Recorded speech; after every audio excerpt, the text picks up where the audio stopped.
World heritage শান্তিনিকেতনে ভেঙে ফেলা হচ্ছে শিল্পীর বাড়ি। শান্তিনিকেতনে ভেঙে ফেলা হচ্ছে প্রখ্যাত শিল্পী অবনীন্দ্রনাথ ঠাকুরের বাড়ি, জানিয়ে ক্ষোভ আক্ষেপ সকলের।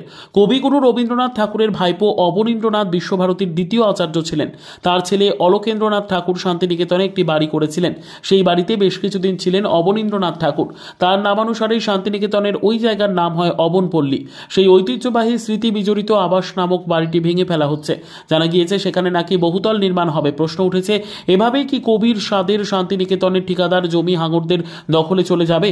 জানা গিয়েছে গত 2 দশক ধরে বোলপুর শান্তিনিকেতনে জমি মাফিয়াদের দৌরাত্মে নতুন কিছু নয়। কখনো ঐতিহ্যবাহী কোপাই নদীর তোড় দখল করে নির্মাণ হচ্ছে, কখনো আদিবাসীদের জমি দখল করে গড়ে উঠছে বিলাসবহুল আবাসন, রিসর্ট, রেস্তোরাঁ, বহুতল হোটেল, লজ প্রভৃতি।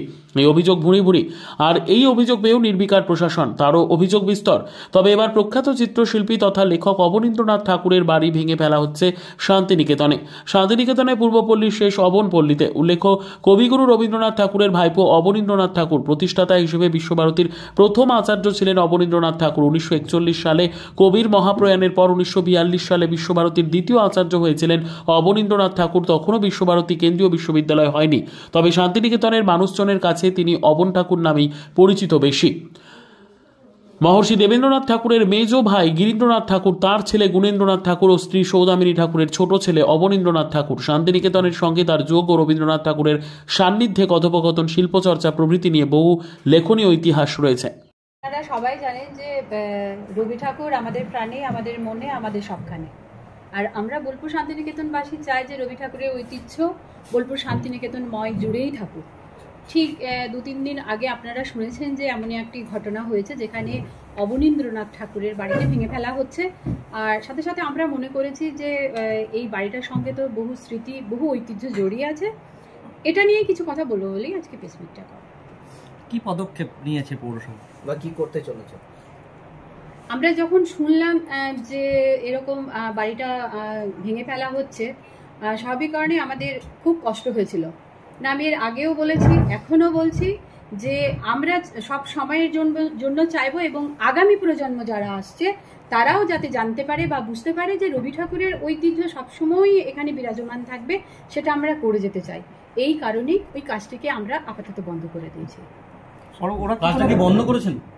বন্ধ বলতে আমরা যখন জানতে পারলাম যে এরকম হচ্ছে, আমরা বোলপুর মিউনিসিপ্যালিটির থেকে এখানে যারা আছেন আধিকারিক সহকর্মীরা গিয়ে ওখানে একটা তালা ঝুলি দিয়ে আসা হয়েছে এবং বলা হয়েছে যে কাজটা কিন্তু বন্ধ। বলছি বাড়ি তো ভাঙা পড়েছে, তো সেক্ষেত্রে এবার তার ঐতিহ্যকে ফিরিয়ে আনার ক্ষেত্রে কিছু কি করার ভাবনা চিন্তা রয়েছে? বাড়িটা ভাঙা পড়েছে, সেটা বন্ধ করা হয়েছে। কেননা প্রথমেই আমি বলেছি যে ঐতিহ্যকে আমরা নষ্ট হতে কখনোই দেবো না। তো এর পরের ভাবনাটা নিশ্চয়ই ভাবা হবে যে তার ঐতিহ্য যাতে বজায় থাকে। ভাঙার ক্ষেত্রে কি অনুমতি নেওয়া হয়েছিল? না, আমরা কিছু জানি না। আমরা বোলপুর পৌরসভাও জানি না যে এটা ভাঙা হচ্ছে। স্থানীয় তো তৃণমূল কাউন্সিলর রয়েছেন চন্দন মণ্ডল, তো তিনিও কি জানাননি? উনি তো পৌরসভার সদস্যই। উনিও জানতেন না। আমার কাছে এরকমই খবর আছে যে আমি যখনকে জেনেছি ঠিক তখনই উনি জেনেছেন। উনি নিজেও জানতেন না, আর জানলে নিশ্চয়ই জানাতেন। ওখানে কি হবে এরকম কোনো অনুমতি বা প্ল্যান? না, আমরা তো জানি না, এই ব্যাপারটা নিয়ে আমরা কিছুই জানি না। আমরা প্রথম জানতে পারি সাংবাদিক বন্ধুদের কাছ থেকে। এরপর কি ওখানে কোনো কিছু তৈরির অনুমতি পৌরসভা দেবে? সেটা তো পরে ভাবার কথা। তবে অনুমতি সেইভাবেই পাবে বা আমরা অনুরোধ করব।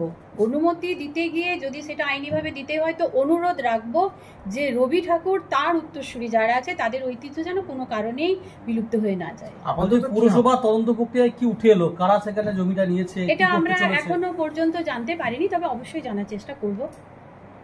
পৌরসভাকে না জানিয়ে এরকম একটা বাড়িকে, রবীন্দ্র স্মৃতি বিজড়িত যে বাড়ি রয়েছে, বিশেষ করে শান্তিনিকেতনের জায়গা, একটা হেরিটেজ জায়গা, সেখানে তো এই জায়গাটা নিয়ে যারা করছে এটা অনুমতি না নিয়ে তাদের বিরুদ্ধে কোনো পদক্ষেপ? দেখুন, আমি সবসময় মনে করি যে ভালোবেসে যেটা হবে, যুদ্ধ করে সেটা হয় না। তো যখন এটা আমরা খবর পেয়েছি, আর সবসময় চাইবো, আগেই বলেছি যে ঐতিহ্য বজায় থাকুক। এ তো আর যুদ্ধ করে নয়, এটা আমাদের প্রাণের জায়গা, আমাদের মনের জায়গা। তো আমরা সেইভাবেই চাইবো যে এটা বজায় থাকুক, কোনোভাবেই যেন নষ্ট হয়ে না যায়। পরে কি তারা যোগাযোগ করেছিল? না, আমাদের সঙ্গে কোনো যোগাযোগ করেনি। এমনকি খবর নিয়ে দেখবেন সেখানে কিন্তু এখন আর কাজও হচ্ছে না। তারা যেমনটি আমাদের সঙ্গে কোনো রকম যোগাযোগ করেননি, তেমনি যে ওখানে তারা আবার কাজও করছে এমনটাও নয়। পৌরসভা কি কোনো কাগজপত্র চেয়ে পাঠিয়েছে যারা করছে তাদের কাছে? কাগজপত্র তো আমাদের কাছে তো সেরকম কোনো কাগজপত্র আসেইনি, তো আমরা কি করে চেয়ে পাঠাবো? না, যারা করছে না, তারা কিভাবে করছে? এবার আমাদেরকে প্রথমে জানতে হবে যে এটা কারা করছে সেটা আমাদের প্রথম জানতে হবে। আমরা এখনো পর্যন্ত জানতে পারিনি, তবে অবশ্যই এটা আমরা জানার চেষ্টা করব। মানে তদন্ত প্রক্রিয়া শুরু হয়েছে? অবশ্যই জানার চেষ্টা করব। আচ্ছা দিদি